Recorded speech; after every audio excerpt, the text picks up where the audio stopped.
చనిపోవడం నాకు మనుషులు రావడం చూశాను చెన్నైకి, మెడ్రాస్కి.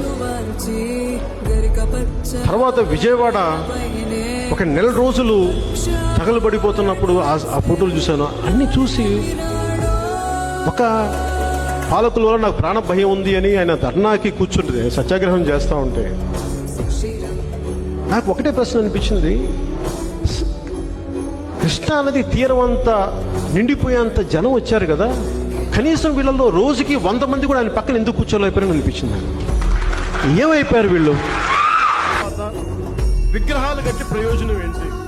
బతికున్నప్పుడు ఒక నాయకుడిని కాపాడుకోలేకపోతే చనిపోయిన తర్వాత దానికి ఎన్ని విగ్రహాలు పెడితే ప్రయోజనం ఏముంది? పడిన ఓ కెరటం మృత్యువు కౌగిటికి చేరిపోయింది.